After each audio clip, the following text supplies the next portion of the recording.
just the perfect actor.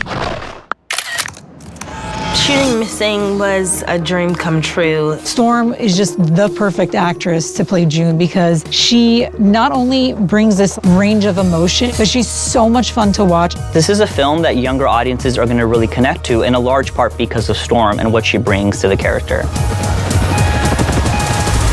I'm not giving up on my mom. It's all making sense. When we found out that there was mutual interest, that was extremely exciting, and she immediately became the person we wanted to develop this project around. Please do me a favor and clear your voicemail. I've been trying to leave you messages. Well, they're probably all from you. Here we go, guys. Ready? And action. June as a character is a very vulnerable person. She has a lot of layers to herself. She puts on a front, especially with her mother. You with whatever you need. I don't need a babysitter. When her mom goes missing, we actually see the real inner child within her, and that's something that Storm does beautifully. Please, it's my mom. Storm brings this gravitas to every scene, but at the same time can also just be a teenager. And it's this really unique mix. She has the ability to go in and out of her life, cut, and it's like talking to the friends and acting like a normal kid, and then can come in and just slay you emotionally. June starts to freak out about her mom. Let us out! Thankfully, I've been blessed to be able to access my emotions quickly. No! The hard thing is like staying in it and having to do it repeatedly. All right. Fine. Okay. All right, let's go. The ability to get in touch with her emotions and portray them in nuanced ways was just incredible. She brings a depth to the character that transcends what we wrote on the page. Cool. Got it. Cool. That's good. How'd that feel? Good. How was that good? For an actress of such a young age, she's really kind of a veteran. But no matter what sorts of experience she had, nothing could kind of prepare her for the difficulties of shooting something like this. We basically shot this entire movie on the computer, which was really challenging and something that I had never done before. All right, I need your help. I'm used to having cameras, having a camera, having a B camera, and working with other actors, and I didn't really get much of that. And you get on set and what you're looking at is a laptop with lights around it, and you're like, okay, action. And that can be very confusing and alienating for a lot of actors. They have no idea how they're doing. And it takes a lot of trust and a lot of talent to be able to pull something with this much range off for so long. Her performance, it carries the film from frame one to frame whatever the movie ends on. It was definitely the toughest thing I've done in my career so far. Call 911. It was very technical, and I had to memorize different eye lines with different scenes. There's a lot of times where she is using the computer and her eye line has to track. So we found the best thing to do is actually create folders on the desktop and name the folder the name of what she's looking at when. So she would look from one folder to another, and we're like, while you look at this one, you're thinking, oh my God, this is the craziest thing I've ever seen. Who did this? She's hitting her lines, hitting the emotion, and nailing these like crazy, bizarre eye lines. She was incredibly flexible and open to the process, and she trusted us to help her navigate something that was, I'm sure, really frustrating and challenging. You should just go. And that trust, I think, translated into something really, really great. Peace, amiga. Peace. That's a big wrap on it.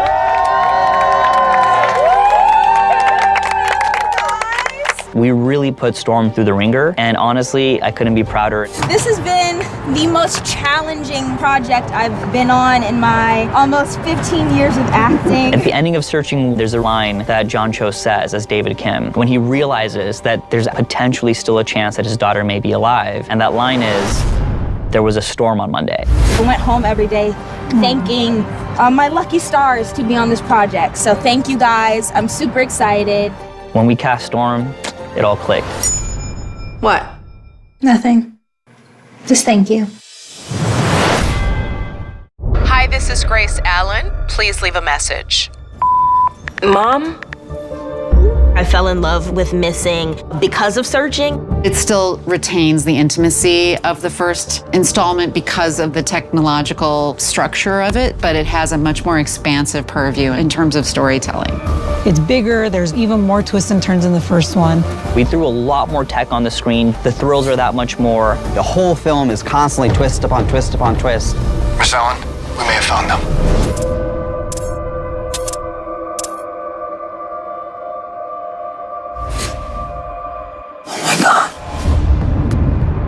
When I was reading the script, I was like, oh my gosh, I wasn't expecting that. And then something else happens, I'm like, oh my gosh, I wasn't expecting that either. Why would she keep this from me?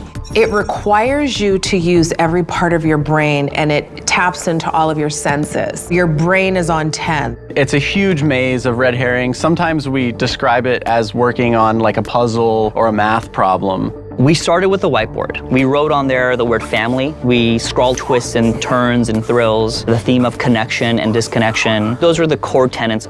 We've already done a father searching for his missing daughter. Why don't we just flip that dynamic? Just naturally have it be a child searching for a parent. Sev and Aneesh went off and they wrote an incredible outline. And we were tasked with translating those bullet points into character. You know you don't have to use Siri for literally everything, right? Listen, I need you to write a couple of things down. Emotion. And making it all work on a screenplay level. Junior don't know what she's capable of. She lied to a judge to have me put in prison. A lot of these misdirects are more than just faking you out with a red herring. They're playing into your own bias, your own way of seeing the world. I have a record. And trying to tell you something about how maybe the way you and the main character of the movie saw the world was wrong and led you to reach the wrong conclusions. It was real.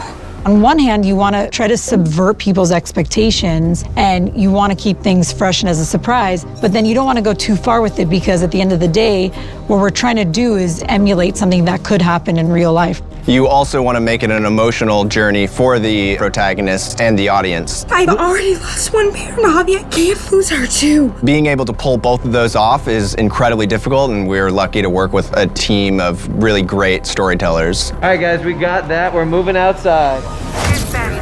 I love real life crime stories. I think we are tapping into figuring out mysteries, figuring out crimes. Audiences are really into true crime, especially like con stories, things that have to do with the internet. We've always had this fascination with this. What Missing is doing is taking that fascination and putting it into our phones, into our laptops, and into the devices that we use every day. It's June 27th, 10 p.m. at the office of Heather DeMoore. This movie engages more than Searching did with the popularity of the true crime genre and true crime recreations of stuff that really happened. We were writing this thinking it's kind of weird how prevalent this is and how it's kind of messed up, but also we kind of love it. Exclusive developments tonight in the case of Grace Allen. We're seeing the crime and what June is going through the lens of the internet, which I think is one of the most fun aspects of these movies. We're all obsessed with true crime stories. We're all obsessed with stories about people using the internet to con others. She hired Lynn and the driver, stages the kidnapping. And the story of Missing is what happens if you find yourself right at the center of that, and how do you get out of it? People have been obsessed with murder and kidnapping and scary things next door forever. We're just doing what Agatha Christie did in a very 21st century medium. I'm calling to report a missing person. Okay, who is this regarding?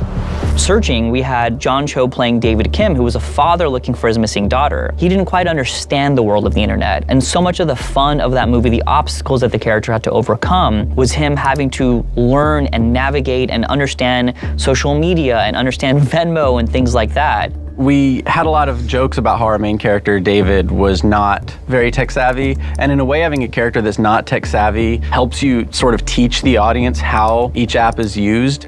On Missing, we got to kind of flip the script and have June, who's 18, be the person doing the searching. Kevin Lynn, he was at your house June 8th. What was he doing there? Storm Reid's character, June, she is a teenager. So the obstacle is actually not the internet. There's definitely a difference between generations in terms of how we access information. My generation has grown up the majority of our lives with computers, with telephones, so we know how to work faster than our parents. Mom? Siri, please call Mom, Junebug. you're already on the phone. This is FaceTime. June's gift is she actually becomes a stronger investigator in the mystery than the actual authorities. In this story, the unknown is not the internet. The unknown is what happened to her mother. We wanted to pick a protagonist that really knew how to use the apps, really knew what she was doing, because it was a cool way to not only trust like the audience more, but to challenge ourselves to show things on a computer screen that are a little more ambitious than you might have seen before. We're not going to teach you anything. We're just going to go kind of like 100 miles an hour right off the bat. The fact that June is so adept at the internet, she knows this world. The internet is actually her home and where she feels really herself. It actually ends up making the film that much more escalated because now the thrills are far greater, the obstacles are even harder, and the twists are way more numerous because June can handle it. Don't let them put you down. I think part of the fun of Missing is the playfulness with the audience, the fake outs, the surprises, and introducing a show within the show both gave us a great opportunity to pay homage to searching in a really fun way, but to also set up the ultimate little fake out, the ultimate playful twist at the very end. This is not a show. This is my mom. The challenge with Missing is to tell a movie that takes place entirely within computer screens, but not just to show a screen recording of your desktop. It's got to feel cinematic. Who are these people? Every single line of text that appears in this film, it's all customized. We've got Facebook, Instagram, Twitter. It's a cacophony of social media. I cannot take this anymore.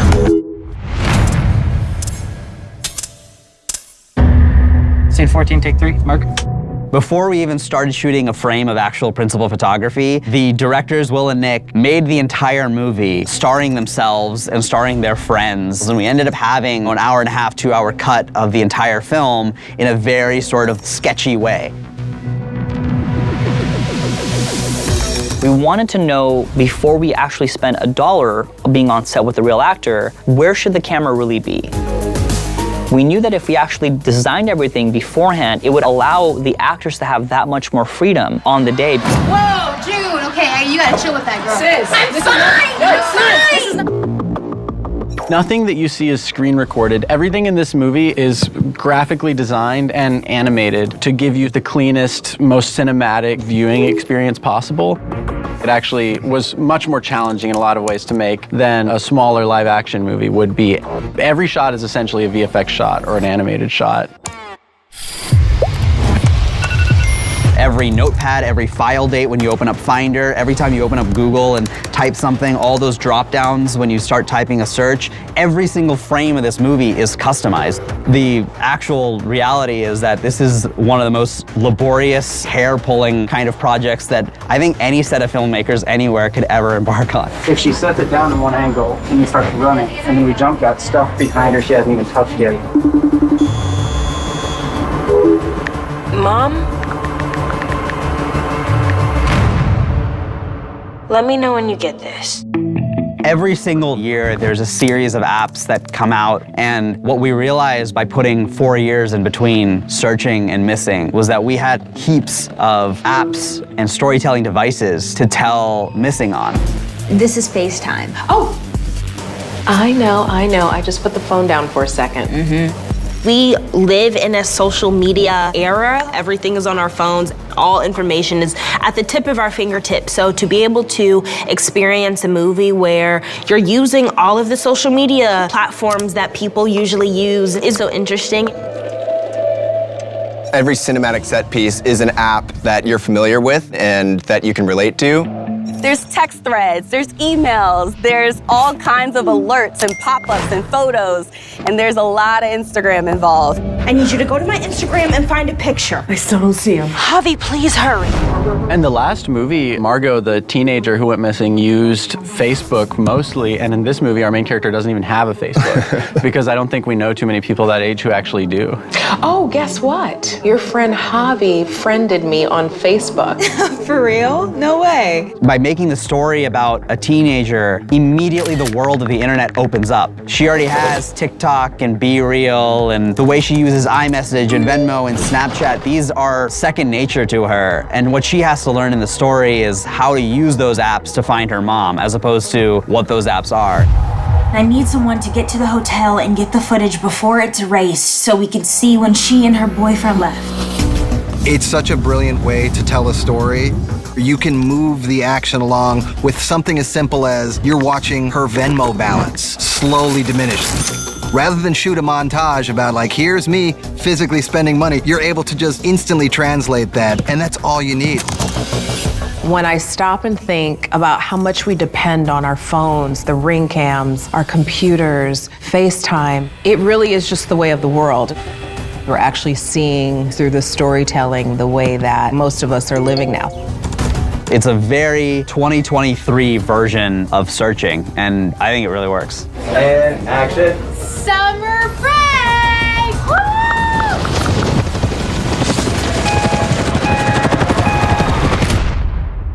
Where is she? We have an insane amount of Easter eggs. Making a movie like this, you get to spend a lot of time on each frame, and you get to think a lot about who you want to give shout outs to, what little inside jokes you want to make, and potentially what sorts of storylines you want to tell in the background of the frame, if you look closely enough. And yes, my mom is in the movie.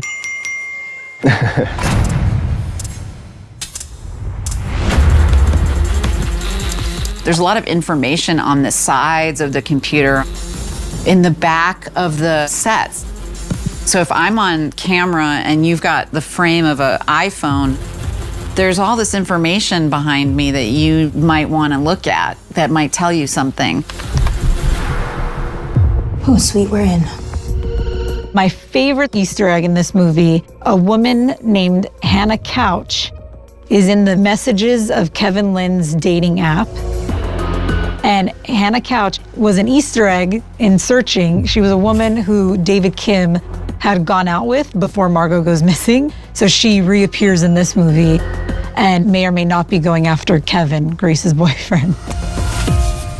Hey Siri, remind me to ask Grace out to dinner. Wait, is this recording? I love this story. I really wanted the PlayStation 5, but it was completely sold out everywhere. So I put it on Twitter and I said, hey, I'll pay for it, but if anybody can help me get a PlayStation 5, I will find a way to put your name in missing. Lo and behold, ding, I get a DM. I'll help you find one. Those people are in missing.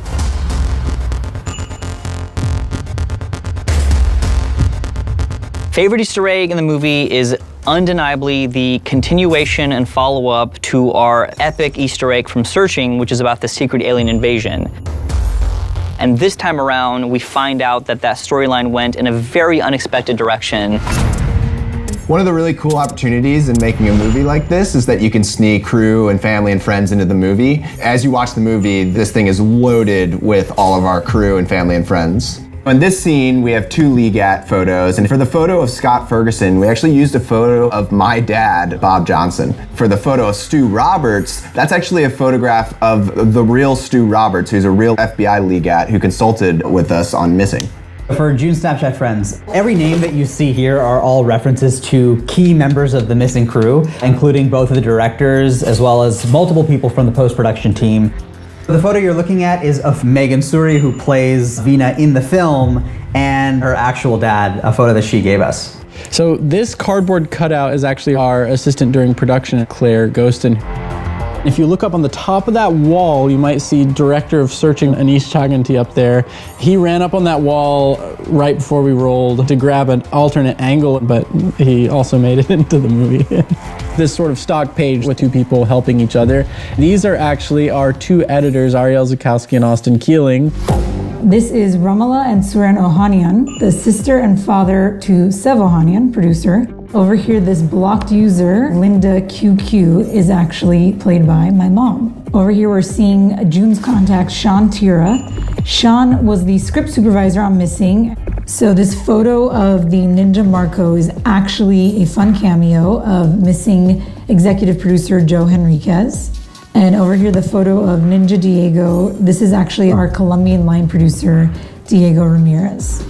In the sidebar in this sequence, you'll notice Masai Dorsey and Kez Sunday Udoka. Those are actually Nia Long's sons. No one's ever done anything like that for my kids. They'll be so excited to find that Easter egg. One of the fun parts of making this movie is you can load every frame with little clues that foreshadow what's to come. Here in Kevin's emails, you can see that Kevin fixed June's laptop. We wanted to set up the idea that maybe Kevin got in to install this spyware software. The internet is descending on Grace Allen, and one person tweets that they worked with somebody who looked suspiciously like her in Texas, which is actually where Grace lived. So this person knew her back when she was Sarah. This little text that you can see on the bottom left of the screen, that's a reference to producer Seb Ohanian. We had this identical Easter egg in Searching where this character named Seb Ohanian accurately predicts the ending. So this is Seb actually ruining the entire rest of the movie. One of the really cool things was to put some Easter eggs into Missing that followed up on some of the characters that we saw in Searching. We hid an email from a weed delivery company. The founder and CEO of the company is actually Peter Kim, and he's the brother of David Kim, who was revealed to be sharing marijuana with his niece Margot in that film. There's a very brief glimpse of an ad in the sidebar. It's a game that's being played between the San Jose Finns and the St. Louis Notes. If you remember, Peter Kim was a really big fan of Finns in the first film. So over here, we're seeing the T commentator, Abigail Nielsen. In Searching, Abigail was Margot Kim's classmate who claimed to be Margot's friend only after Margot went missing. Abby was using Margot so that she could get into Berkeley. The always gossiping Abigail did not get into Berkeley, but has instead found her calling as a commentator for the online publication, The T. The guy on the right is actually an actor named Thomas Barbuska, who's continuing the same exact role he played in Searching, where he briefly pops up on David Kim's screen. For the alien invasion storyline, June has a Reddit window open in the background. There's some chatter about a conspiracy about alien life. On Twitter, people are taking pictures about this abandoned mall and that there potentially was not a gas leak, but the hashtag Area 52 hashtag cover up. June's friend Tia is even texting her about this girl who was in the mall that collapsed. This is a character who's going to be a major part of the Easter egg journey. And we realize that this teenager who was exploring that abandoned mall when it collapsed is still out there. We also see figures spotted leaping from rooftops as a CNN article. On Google, we have a CNN page that announces a travel advisory in Baltimore due to a power outage. There is an article about a contractor who claimed to have seen a green energy field in an abandoned mall. We see the space-oriented newsletter that has the headline, "Green light may alter DNA." We see another blink or you'll miss it moment where a Baltimore storm is caused by aliens. We also see for the first time hashtag Green Angel, what's starting to become the name of this teenage girl who got these alien powers. More instances of the Green Angel using her powers to really protect the people. We are really starting to see that the authorities are not necessarily on the same side as Green Angel. We see in Kevin's inbox a really quick headline, breaking, manhunt underway for Green Angel. Over here we see protesters gather following arrest of Green Angel vigilante, showing that the police did capture the Green Angel. Here on this one patrol sequence, we actually see written in Spanish, Angel Verde nos salvará, which translates to Green Angel will save us. We see very briefly the headline, Green Angel escapes, who helped her? And more importantly, we see another one that says, they are back, did they come back for her?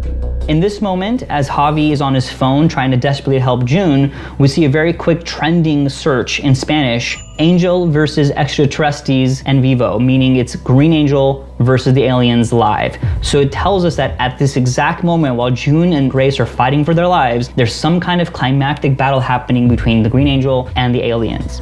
And in the final moments of the movie, we see on June's desktop a file that says, could Green Angel have survived? Implying that potentially she did survive this final encounter with the aliens. So we showed you so many Easter eggs, but that's just the tip of the iceberg. So pause, freeze frame, dig around, try to find them all.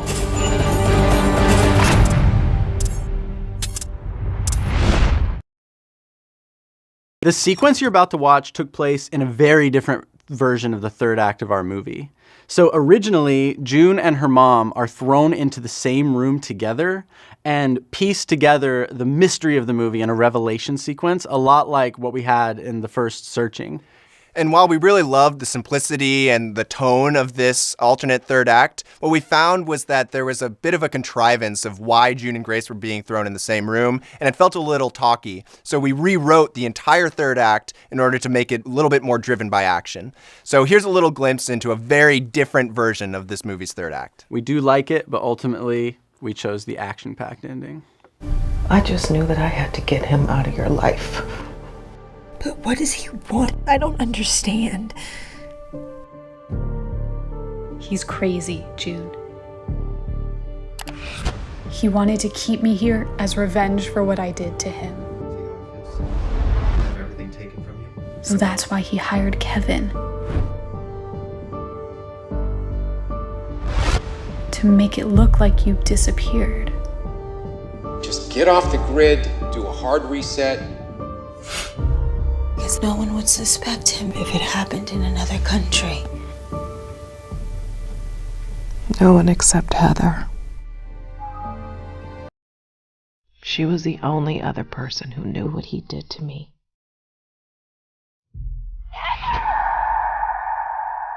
Oh my God. He killed her before she could tell me the truth. Exclusive developments tonight. But then I found out anyway. On a ground search begins at the FBI. Large withdrawals from Miss Allen's bank account.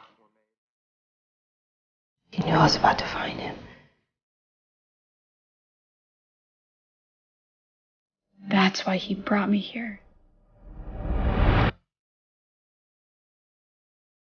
What's he gonna do to us now? I don't know.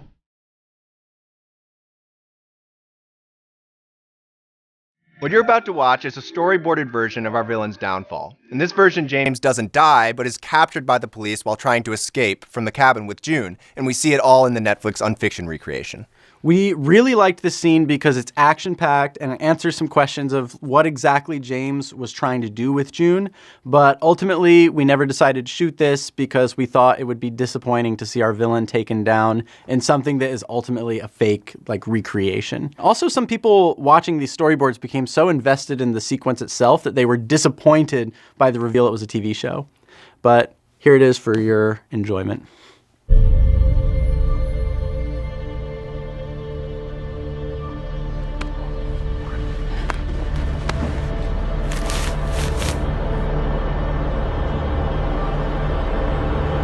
Hey Siri.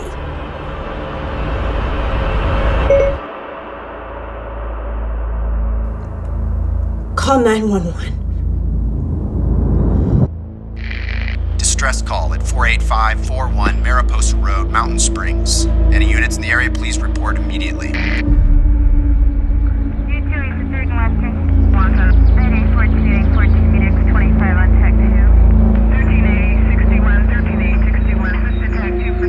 This is 385, headed to the area now. Unit 270, also reporting. I'm about 2 miles out from the area. What's your ETA?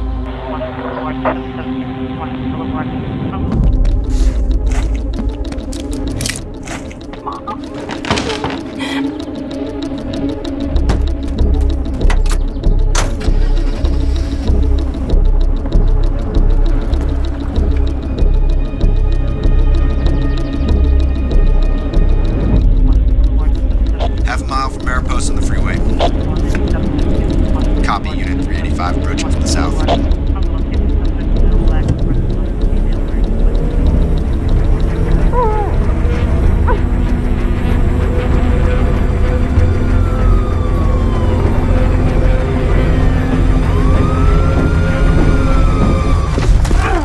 Get off me! It's okay, ma'am. It's okay. I'm with the police department. Are you? Where is she? Who? We have a victim down! Ma'am, can you hear me? She's not breathing. We need an ambulance now!